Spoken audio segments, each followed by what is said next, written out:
Okay, here's an example of what your notes just look like for this video. I'm no longer going to put down what the section and title is because it's going to vary from video to video. Make sure whatever video title this is, you're going to write in the left-hand column. Everything from the video you'll write in your notes section. And once you're finished, you're going to go ahead and write a summary. And just a quick little bit of quick information. Make sure that you answer your questions to the videos as part of your summary.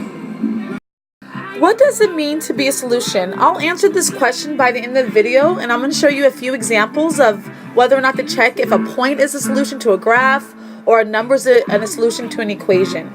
But let's briefly discuss it right now. A solution, let me get a different color here. White would be best. A solution either does one of two things. Well, it could be both things. It can satisfy an equation or a graph or line, or it can make the equation true. So that is the solution. It either satisfies the given situation or it can make the situation true. Let's practice a few examples. Okay, here's our first example. Go ahead and write this down as example 1. We are going to graph the following equation using a coordinate graph and then say if the given point is a solution to the equation. So here's our equation and we would need to graph it. Since I'm not reviewing on how to graph throughout this video, I already have the graph of the line done for you. Remember that there's no 0, so we had to start at 0, 0, and you go up 5 and then over 3. Now, I want to know, is this given point a solution to the graph? Well, to do that, we're going to see if this point lands on this red line. If it does, then the answer is yes, it is a solution. If it doesn't land on the line, then our answer is no, it is not a solution. And we want to go ahead and answer that with a complete sentence like I said. So let's see. We're going to look for a point -3, -4. So here's -3. And then we're going to go down to -4. And here is the dot. Now, does that dot, I'll make it a different color too. Let's make it black. Does that dot land on the line? Well, hopefully you can see that no, it does not. So no, this point is not a solution to the equation.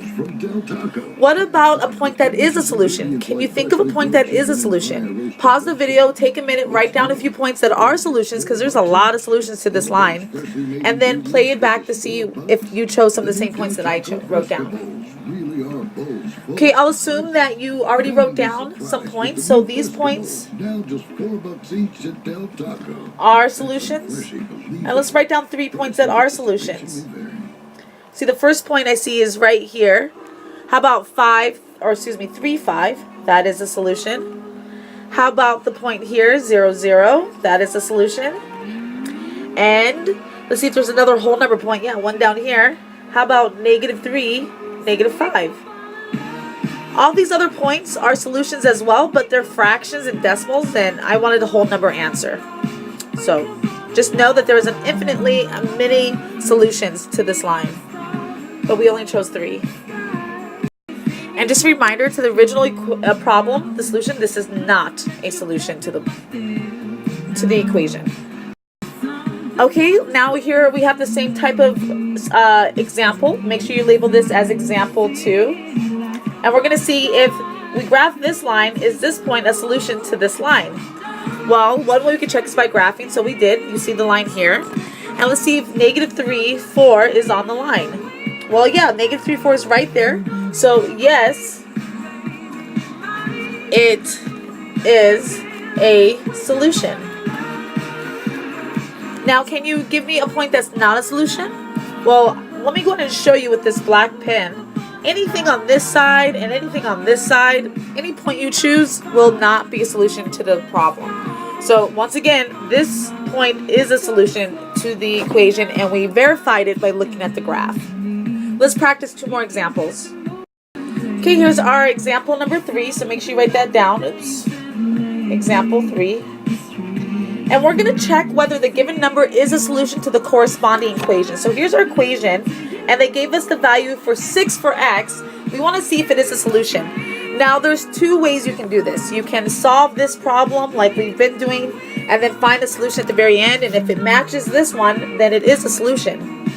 However, we're going to use substitution to check. That's the second method. So for every x we see, we're going to plug in the number 6. We have negative 4. X, I told you, was going to be 6, so we're going to plug in 6. Add 9, and this will equal, C will equal negative 15. So this is example to see if it's going to make this example true. Are we going to make the equation true if it is a solution? So negative 4 times 6 is negative 24. Plus 9 equals negative 15. Negative 24 plus 9 is negative 15. And this does equal negative 15. I'll give it a nice big check mark because yes, it is a solution. 6 is a solution to a corresponding equation.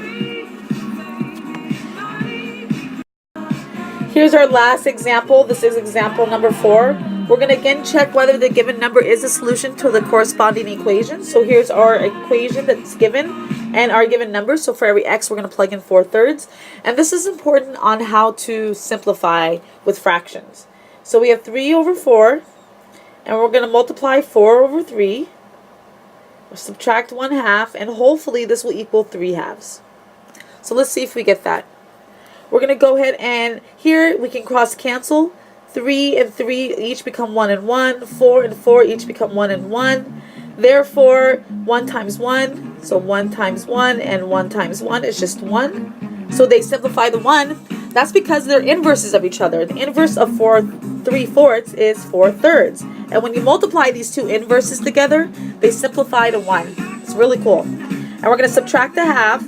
And hopefully that equals 3.5. Well, 1 minus a half, you can think of it in terms of $1. If you take away half $1, you're only going to have half $1 left. So that's only 1/2 is equal to 3/2. And 1/2 is not equal to 3/2. We can look at the 1 and notice that the 1 is not the same thing as a 3. We can even convert 3/2 to a mixed number, and that's 1 and 1/2. So this is 1 greater than the 1/2. I'm going to put a nice big line through the equal sign because it is not true. This point did not satisfy or make our equation true. So our answer is no, it is not a solution. So as you can see, a solution would either satisfy or make the equation true. And it could be a graph, it could be an equation in slope-intercept form, or it could be a linear equation with only one single variable like the last two examples we did. Bring all your questions to class, and we're going to practice this with our Ready, Set, Go.